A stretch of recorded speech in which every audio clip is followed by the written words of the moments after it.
Rich, you okay?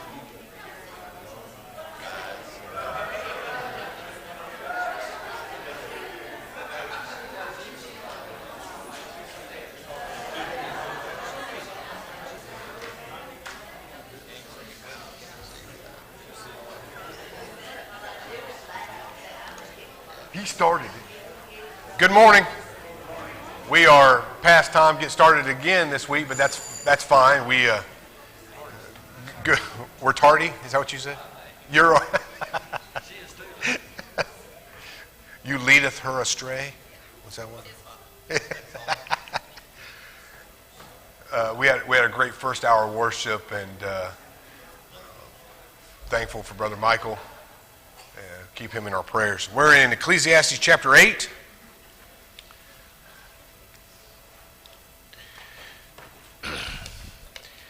Just a few main points from this chapter. We'll try to get through this morning and then begin section 4, Lord willing, next Sunday, which concludes the last several chapters here in Ecclesiastes as Solomon draws his thoughts to us here in conclusion.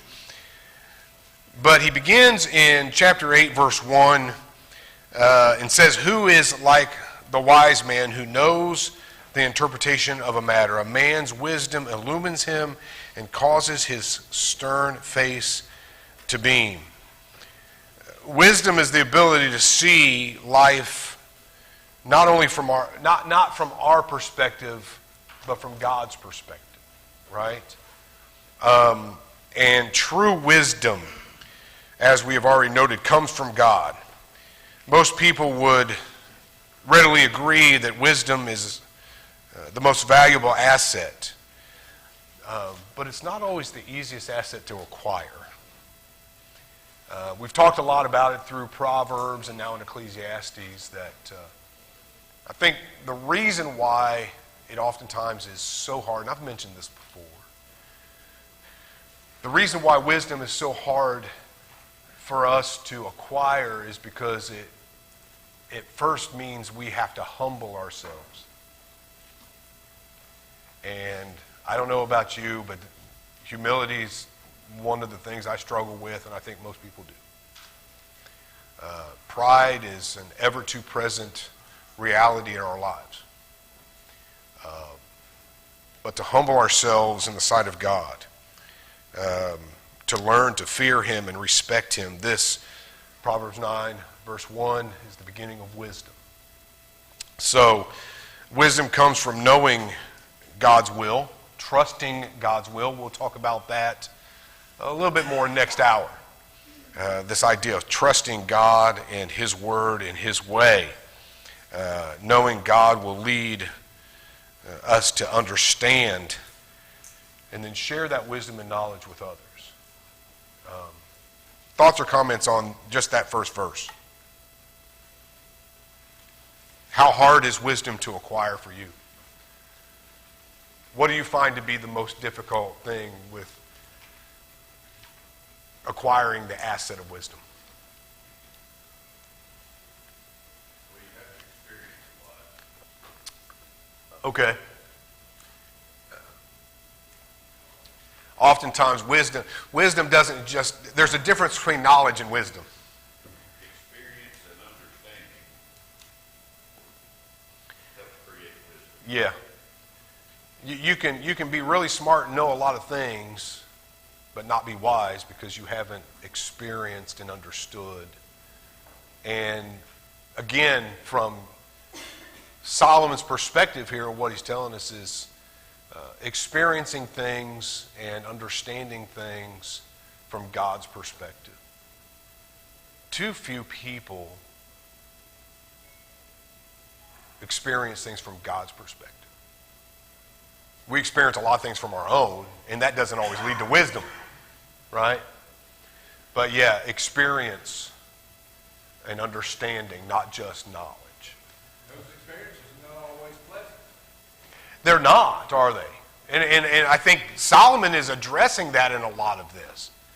This vanity and futility and things that we experience under the sun. But with a heavenly perspective, then that brings wisdom, right? But it's not always. And you know, Tim, too, you can't separate wisdom and knowledge. Right. You can have knowledge without wisdom, but you can't have wisdom without knowledge. Yeah, you just can't. You have to, it's like you've already talked about, you have to humble yourself enough to let God say to you what he wants to say. Right. And you follow that. If you're smart enough to follow that. Well, I don't know if I'm smart enough or not, but yeah, it is. And Joe, back to your comment too, and thank you for that, Richard. I've probably learned more and hopefully grown wiser over those bad experiences than the good ones.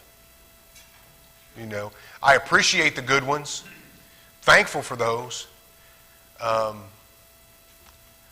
I've shared this thought before, and I had this thought again. I think it was last night sometime. I fell asleep. Now I don't remember. But where would we be if not for those bad experiences? I wouldn't be here today without having had gone through some of the bad experiences. And now looking back on those things, I'm blessed having gone through those. Because I wouldn't be here with you if I hadn't gone through those things, you know.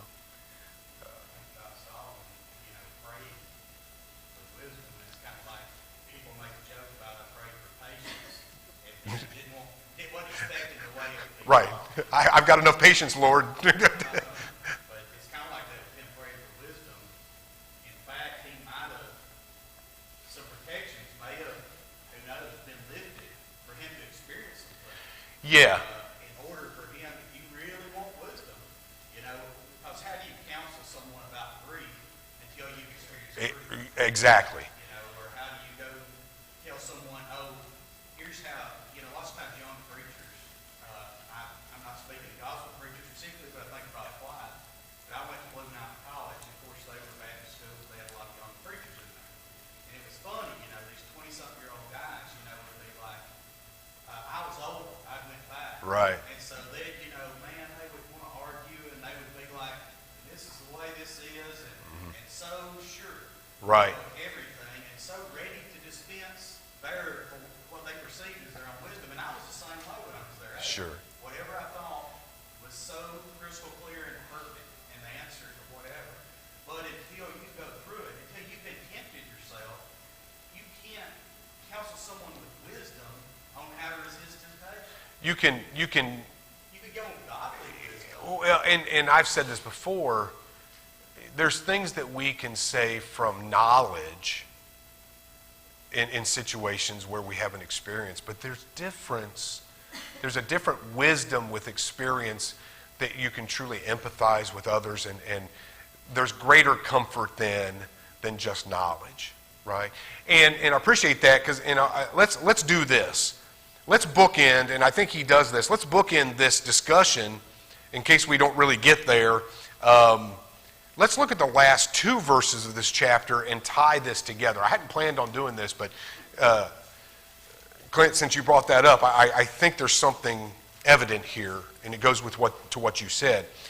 Verse 16, he says, "When I gave my heart to know wisdom and to seek the task which has been done on the earth, even though one should never sleep day or night, and I saw every work of God, I concluded that man cannot discover the work which has been done under the sun.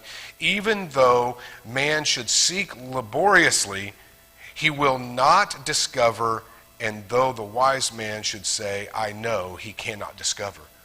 Now, we talked about this last week. Deuteronomy 29:29 says that the secret things belong to God. And there are just some things that no matter how much knowledge we have or how much wisdom from experience that we have, there are just some things we can't know. We can't know everything. And I think what the note that I put here in my Bible with regard to this last verse, I feel like Solomon is saying here, the more I know, the less I know. The more wisdom that I got from God, the more I realized I wasn't wise at all, right? And so I think that goes back again to later in life. And maybe, I think Richard brought this up last week about his women problems, right? Solomon is a young man.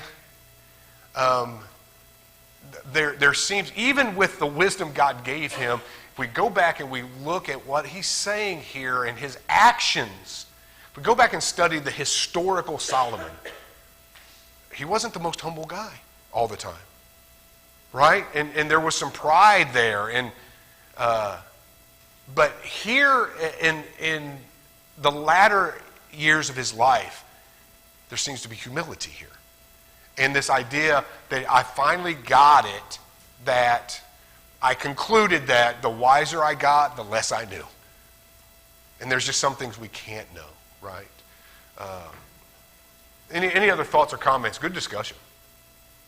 Here's a quote: wisdom is also about knowing when and how to use your knowledge, being able to put situations in perspective, and how to impart it to others. That's not a Bible verse, that's a man's quote. Right. But that I think that nails what we're saying right on the head. Yep. Very good. Thank you. All right.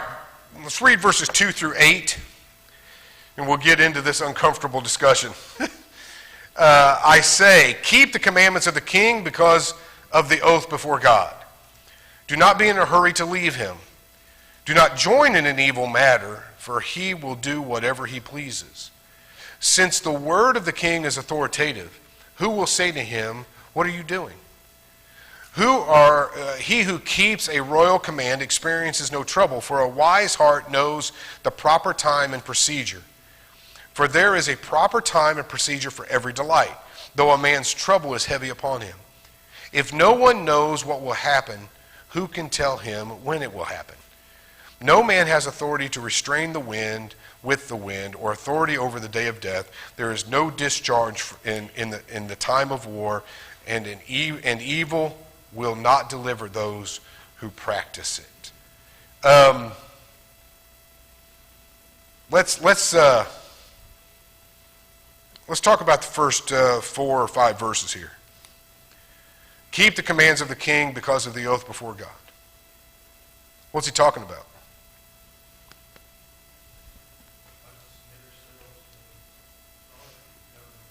Yep, we're going to read Romans 13 and 1 Peter chapter 2 here in a moment, parts of those.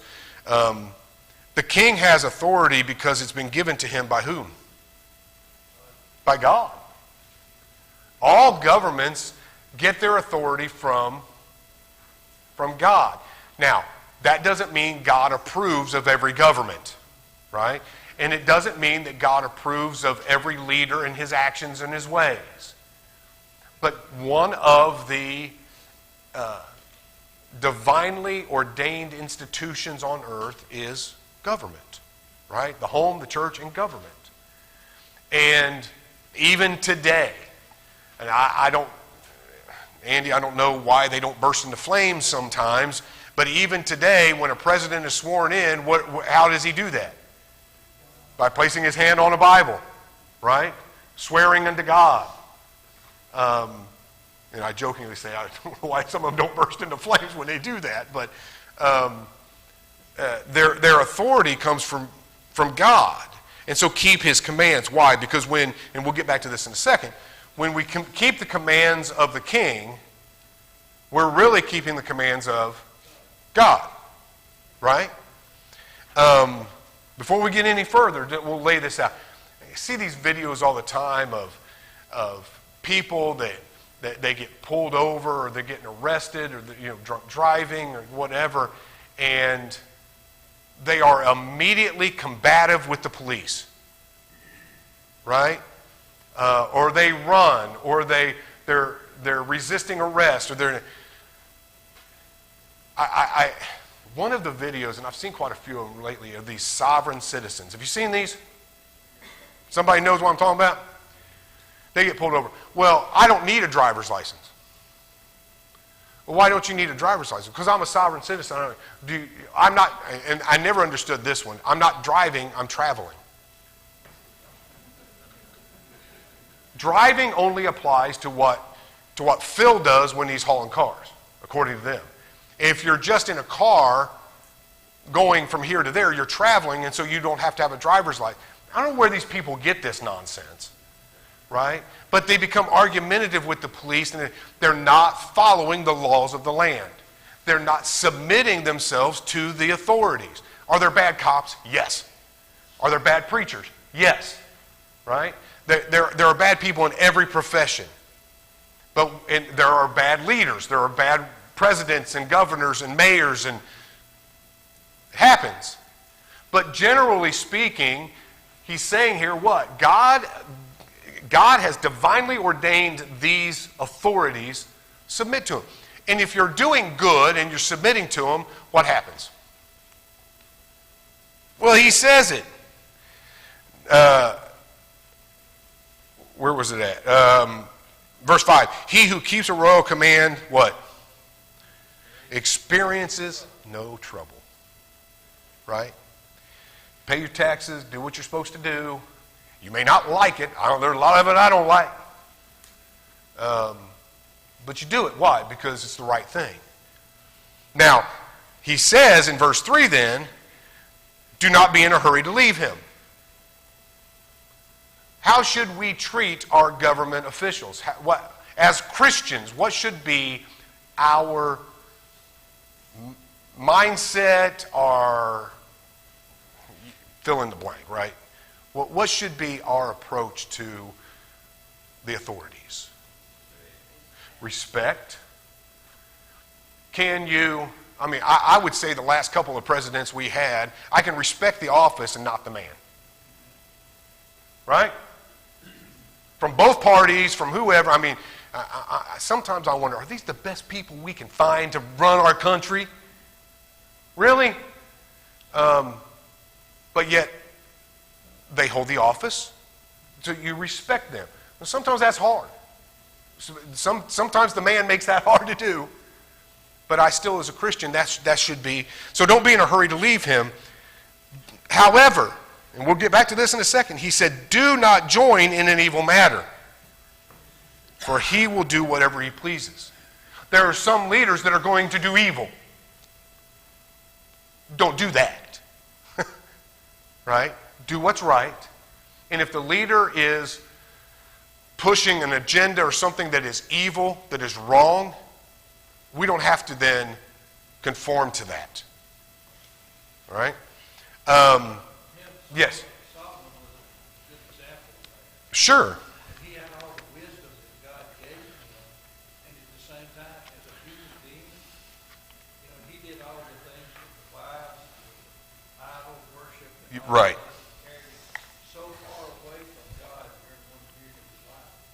Now, hopefully, we see him coming back.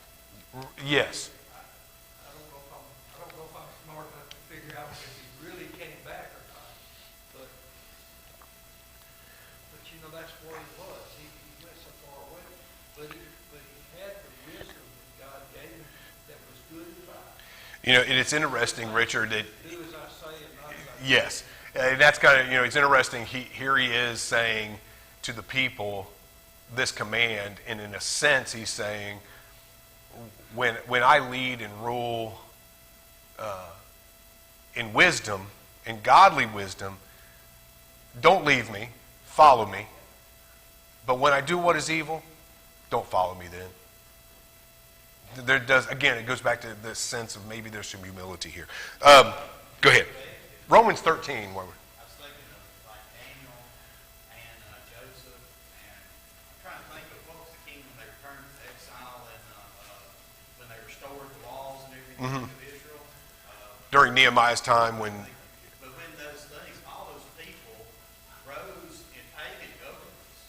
Right. Because they respected the authority, well then they got elevated to a position where they influenced Yeah, absolutely. the whole country. And we talked about that first hour, this idea that we have an influence. And we are to let our light shine. And when we're doing good, we can have a positive impact even on evil. But the temptation would be, I know sometimes Yeah. let's say you were in the modern day Egypt, like you're talking about, if you perceive our president or our leaders of our town or whatever as being corrupt,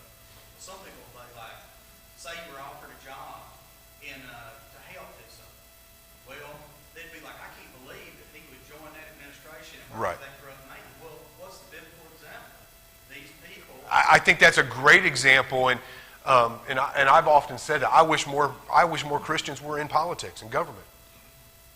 I think it would make a difference, or it should anyway, if we're living our life and doing what's right. We may not have an impact, but we've got to try. We've got to let that light shine. Romans 13, beginning in verse 1. Now, before we start this, again, we've read what Solomon wrote. Now, we could say here, the Apostle Paul is writing to the church at Rome. Where does his instruction come from? It's coming from God. It is divinely inspired. So whatever Paul says here, it's coming from the Holy Spirit. Okay? Every person is to be subject to the governing authorities. Every person? For there is no authority except from God, and those which exist are established by God. Therefore, whosoever resists authority has opposed the ordinance of God, and they who have opposed will receive condemnation upon themselves. So again, if you're not living by the law of the land, if you refuse to get a driver's license, your driver's license has been suspended, but you're going to keep driving and then claim you're a sovereign citizen, what are you doing? You're sinning against God. You're resisting the authority. You're opposed to the ordinances then of God. For rulers are not a cause for fear for good behavior, but for evil. Do you want to have no fear of authority? Do what is good. It's pretty simple, right? You want to be afraid of the authorities? Then do what's right, stay out of trouble. Do what is good, and you will have praise of the same. And that goes back, Clint, to what you were saying, right? You can have a positive impact, even on an evil government or evil authorities.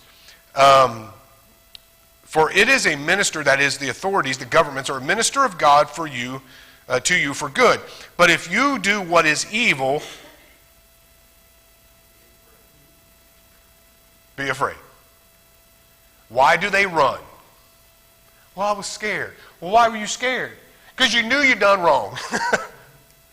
It's really that simple. But if you do what is evil, be afraid, for it does not bear the sword for nothing. For it is a minister of God, an avenger who brings wrath on the one who practices evil. Now, we could get into a whole discussion here about capital punishment, but that's exactly what he's saying here. Right? If the government deems that somebody who in cold blood murders somebody should be put to death, this is divinely authorized judgment by God. That's what he says. In fact, the Apostle Paul would later say, what? If I have done anything worthy of death, what did he say? Then I'm not afraid to die. Put me to death. Execute me. You have every right, if I have done evil, to execute me. But if I haven't, then you don't have the right to execute me. And this is the authority by which he speaks that. Therefore, verse 5, it is necessary to be in subjection, not only because of wrath, but also for your conscience's sake.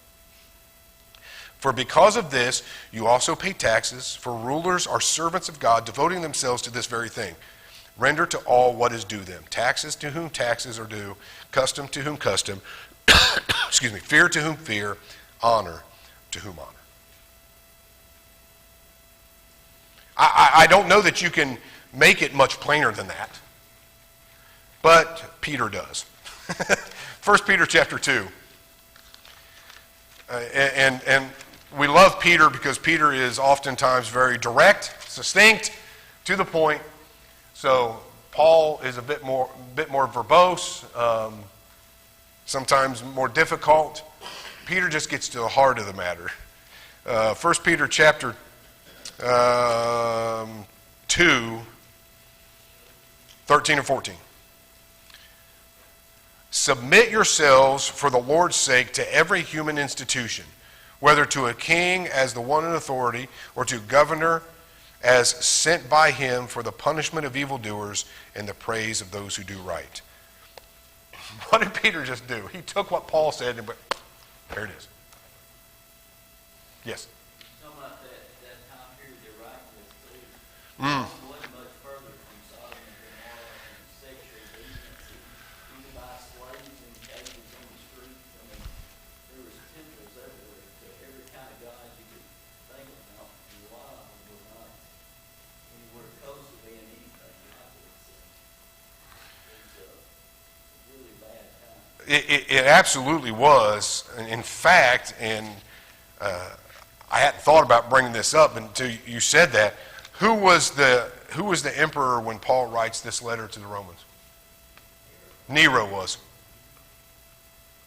Do you imagine the people in Rome, Christians in Rome, living under the tyrannical rule of Nero, one of the most evil, crazy, nut job emperors to ever rule over Rome? And Paul writes to the Christians there and says, you do what he says. What? That doesn't mean you go to do evil. Matter of fact, look at Acts chapter 5.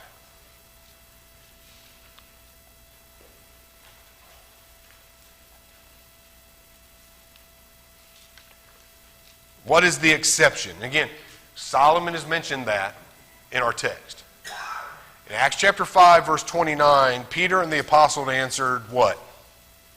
We must obey God rather than man. So when the government or whoever,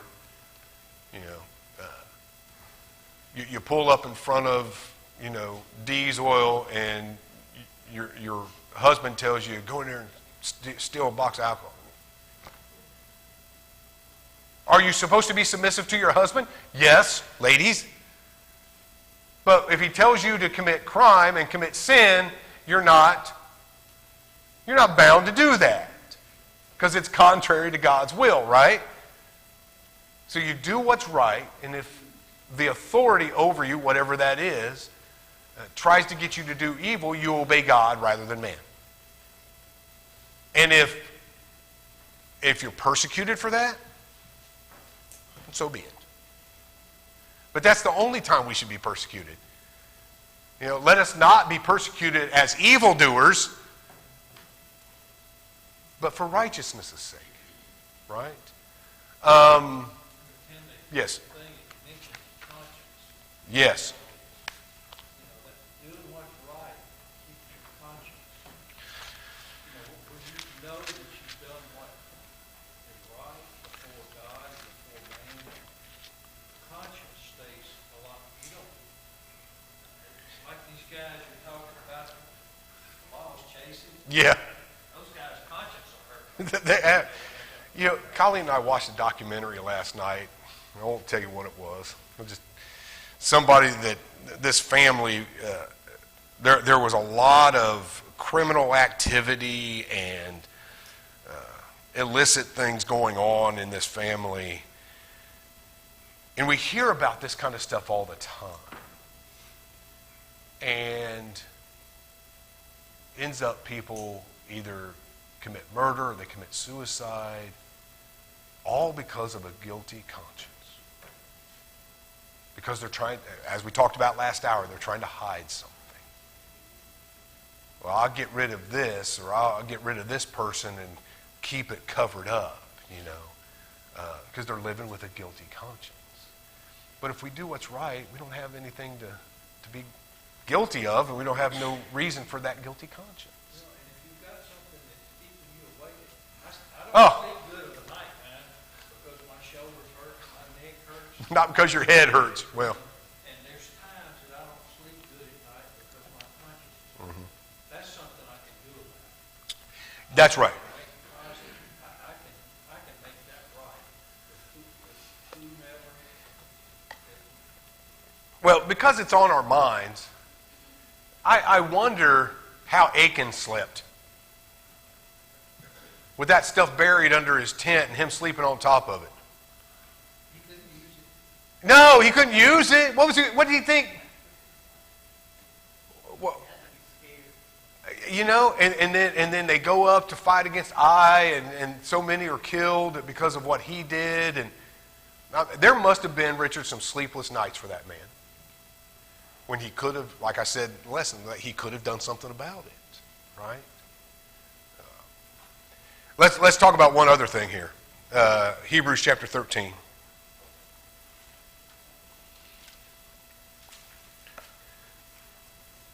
Hebrews chapter 13, verse 17. Actually, let's back up. Beginning of verse 15.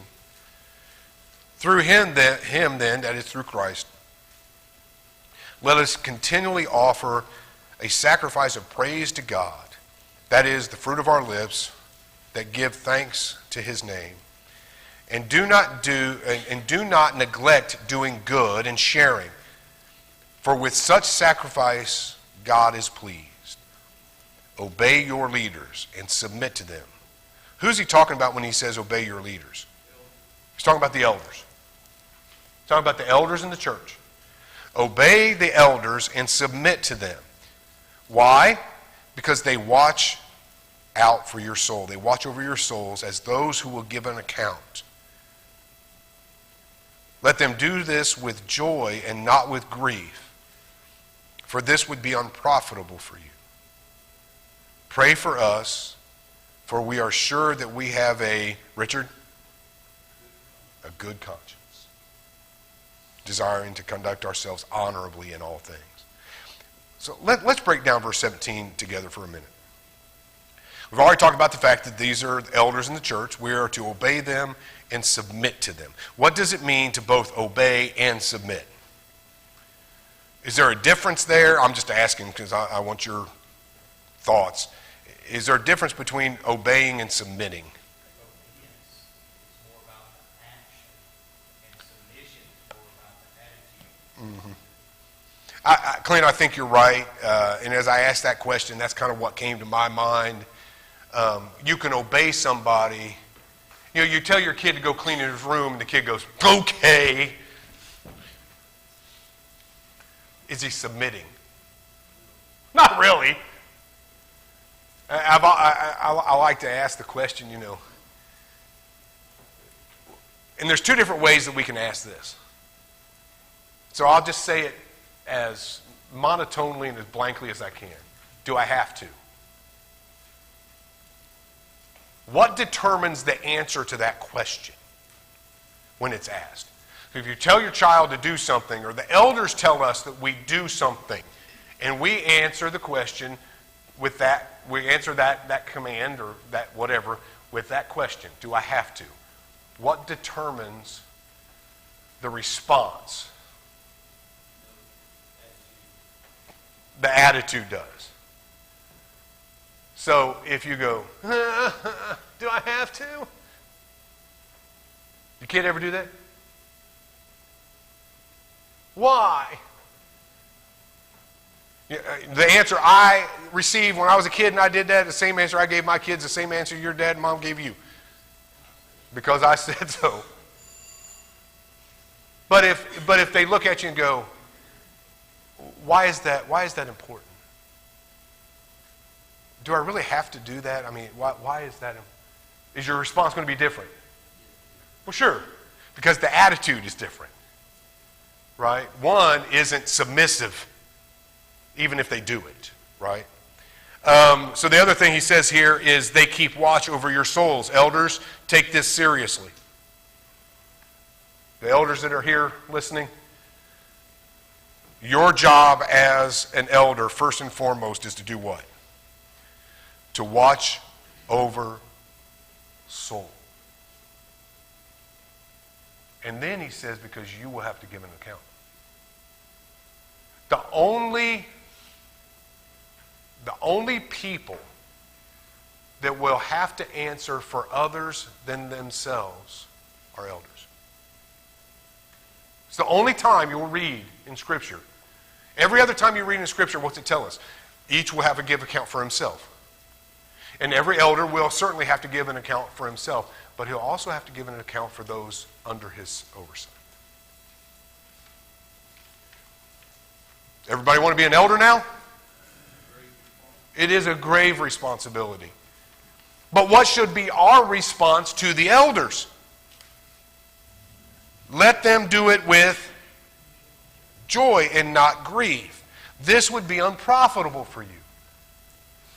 Elders, how would you feel if every member of the congregation was submissive and obedient and did what they were supposed to do? It would be joyful, wouldn't it? It would be joyful. All right, let's move on quickly. We're about out of time here. Jump down to verse 10 of Ecclesiastes chapter 8. So then, I have seen the wicked buried, and those who go in and out from the holy place, and they soon are forgotten in the city where they did thus. This too is futility. Again, 1 Peter chapter 5.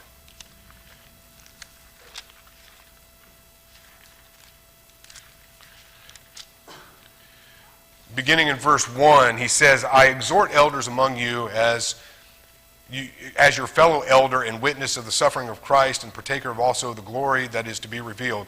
Shepherd the flock of God among you, exercising oversight, not under compulsion, but voluntarily, according to according to the will of God, not for sordid gain, but with eagerness, not as lording it over those allotted to your charge, but proving to be examples to the flock.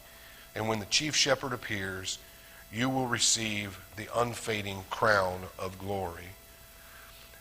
Can leaders be wicked? Absolutely. And those who go in and out from us, from the holy place, even those who are leaders in the church sometimes can do wicked. We can then leave ourselves and we can forget. We can forget. Verse 11 then, because the sentence against an evil deed is not executed quickly, therefore the hearts of the sons of men among them are given fully to do evil. How often, if a child goes unpunished for doing something wrong, how much easier is it for that child to keep doing wrong? The longer you go without correcting it. And someone said years ago, there's always fallout, but the longer it goes unchecked, the greater the fallout. Right? And we live in a society, I think, today that because sentence against an evil deed is not executed speedily, it is fully set in the hearts of men to do evil. That also has something to do with that conscience we've been talking about. Sure. That stuff can get seared. Some people go to sleep. And it doesn't bother them at all. Doesn't bother them at all. Nip it in the bud, that's right.